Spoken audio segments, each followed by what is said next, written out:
أعوذ بالله من الشيطان الرجيم.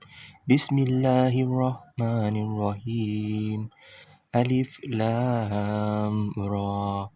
كتاب أحكمت آياته ثم فصلت من لدن حكيم خبير.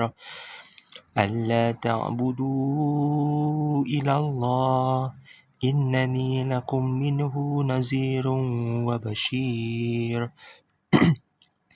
وأن استغفروا ربكم ثم توبوا إليه يمتعكم متاعا حسنا إلى أجل مسمى ويؤتي كل ذي فضل فضله وإن تولوا فإني أخاف عليكم عذاب يوم كبير.